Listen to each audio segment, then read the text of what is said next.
Isang paalala, ang video na ito ay ayon lamang sa aking sariling pananaliksik. Hindi ko nais na pilitin ang sino man na maniwala sa videong inyong matutunghayan. Kung hindi kayo kumbinsido sa mga impormasyon at taliwas ang inyong paniniwala sa kaalamang aking ilalahad, maaari kayong gumawa ng sarili ninyong pagsisiyasat para sa inyong kakontentuhan. Ang videong ito ay gabay lamang sa mas malalim na kaalaman at pag-intindi at hindi gawa ng isang profesional. Naniniwala ako na malaya tayong magbigay ng opinyon at suhestyon bilang malayang mamamayan ng Pilipinas. Maraming salamat po.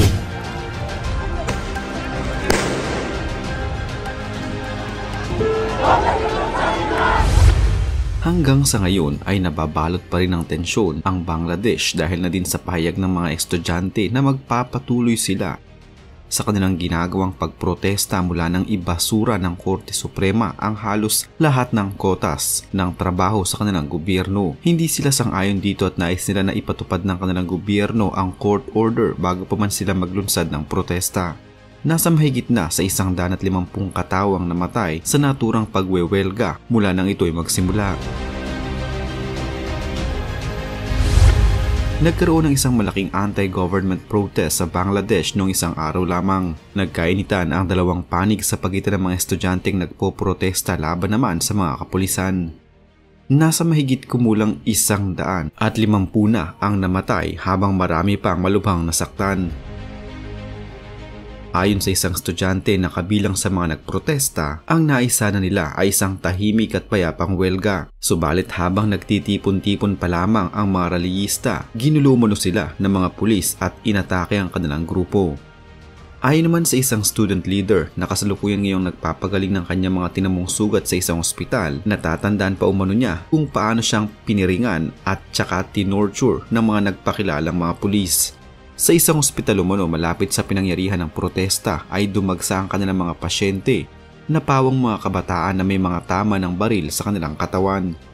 Inakusahan ng publiko ang mga pulis na sumobra umano sa kanilang ginawang pagpigil sa mga rallyista. Mula pa noong Huwebes ay mayroon ng nationwide internet blackout sa Bangladesh kaya naman hindi agad na isa sa publiko ang mga nangyayari sa bansa, na kung saan mayroon na palang curfew na ipinatutupad at nakakalat na ang nasa libo-libong mga sundalo sa iba't ibang panig ng kanilang bansa. Naibalik na subalit limitado lamang ang internet noong Martes ng gabi. Mas binigyang prioridad lamang ang mga bangko, technology firms at mga media outlets. Nagsimula na ang magsipagtunugan ng mga cellphones ng mga residente upang magpadala ng kanilang mga mensahe sa kanilang mga kamag-anak at kaibigan. Subalit marami ang nagsasabi na ang internet umano nila ay napakabagal at ang mobile internet at ilang mga social media sites tulad ng Facebook ay suspendido pa din.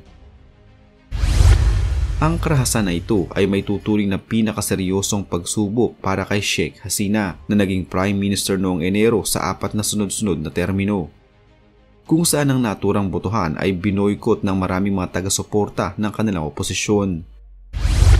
Nag-ugat ang protesta sa bagong patakaran na sistemang kota sa empleyo sa gobyerno na mahigit kalahati ang ibibigay sa mga piling grupo, kasama na ang mga kamag-anak ng mga lumaban sa Pakistan para sa pambansang kalayaan ng Bangladesh. Ilang araw pa lamang ang nakakaraan, nasa 3 lang ang patay. Pagkatapos, naging 65 at dumami sa 105. Pero habang tinitipa ito, nasa 115 na ang pawang iniulat ng mga ospital. Maaaring magpatuloy ang pagtaas ng bilang ng mga patay sa mga susunod na araw kung magpapatuloy ang mga protesta at pamamaril sa kanila ng mga pulis. Gayunman, may pinipinsala rin ang mga nagpoprotesta, kasama na ang pagpatay sa umbag sa 2 pulis at pagsunog o paninira sa 2 stasyon ng pulis at opisina ng gobyerno. May 150 ring seryosong nasugatang pulis at 150 ng bahagyang nasugatan.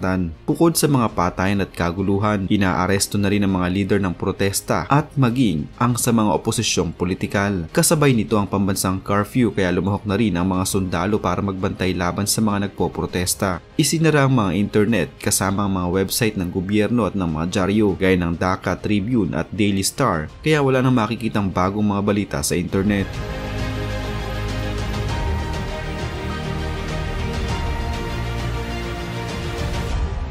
Sinunog naman ng mga nagpoprotesta ang Bangladesh Television kaya nagsara rin ito dahil sa mga patayan. Sinasabi ng mga nagpoprotesta na hindi na lang laban sa sistemang kota ang kanilang inilalakad kundi ang pagbagsak ng 15 taong gobyerno ni Prime Minister Sheikh Hasina. Pang-apat na ang panalo sa halalan ni Hasina, ngunit sa huli wala umanong pinaporma na oposisyon kaya wala umanong boses ang mga tao sa loob ng pamahalaan. Sa ngayon medyo humupa na ang karahasang kakambal ng mga protesta laban sa pamahalaan ng bansang Bangladesh. Habang iniimbestigahan ito ay napag-alamang hindi na nadagdagan pa ang bilang ng mga patay na 165 sa hanay ng mga nagpoprotesta at pamahalaan simula noong Martes. Sa 165 na patay, 2 rito ang pulis habang nasa 150 ang nagtamo ng mga seryosong sugat sa parte ng mga pulis at relihista at nasa 150 rin ang nagkaroon ng mas maliliit na sugat. Karamihan sa mga namatay ang tinamaan ng bala ng baril. Umabot naman ng mahigit 500 ang inaresto at ibinalanggong nagprotesta. Ang pagdedesisyon ng Korte Suprema nitong nakarang linggo pabor sa mga relihista sa isyung sistemang kota sa empleyo sa gobyerno ang nagpahupa sa konfrontasyon.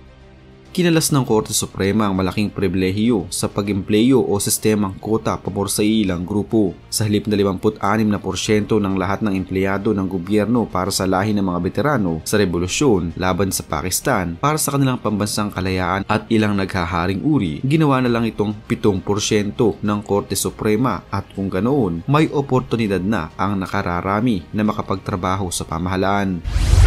Pinag-aagawan ng empleyo sa gobyerno dahil sa mataas na sahod at matagalang empleyo kumpara sa mababang sahod at alanganing security of tenure o seguridad sa trabaho sa mga pribadong kumpanya. Ayon sa mga sumusubaybay sa nagaganap sa Bangladesh, ang mga estudyante at kabataan ang nagpasimula ng mga protesta dahil sa ang pangunahing naapektuhan o nawalan ng oportunidad sa nasabing kota sa empleyo na 76%.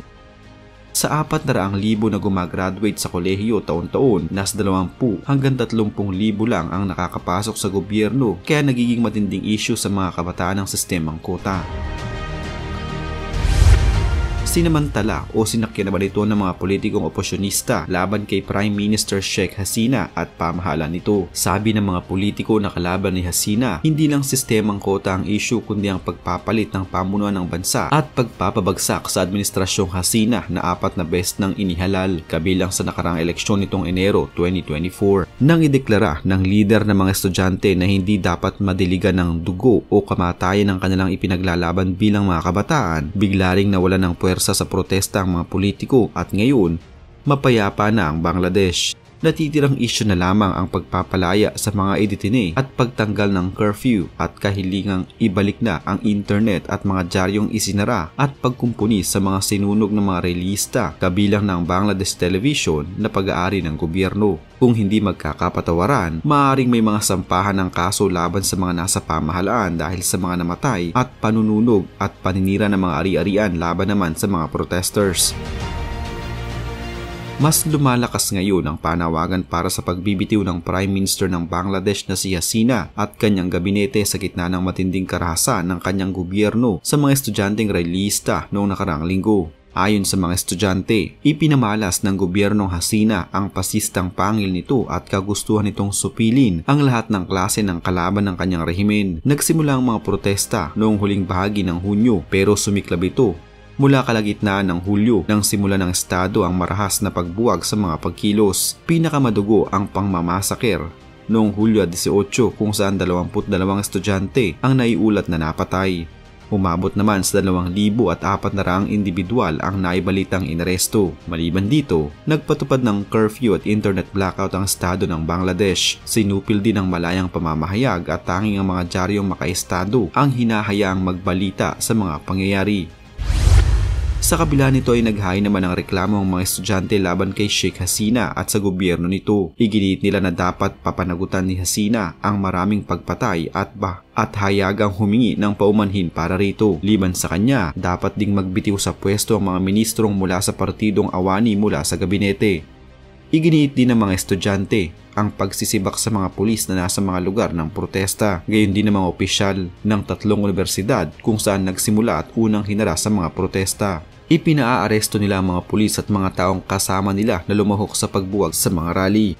Dapat nila bigyan ng danyos ang mga pamilya ng mga napatay at nasugatan. Dapat din umanong ipagbawal sa mga universidad ng Bangladesh ang Chhatra League, ang bisig ng estado na pang-estudyante, at sa halip ay payagan ng pagbubuo ng mga unyong pang-estudyante.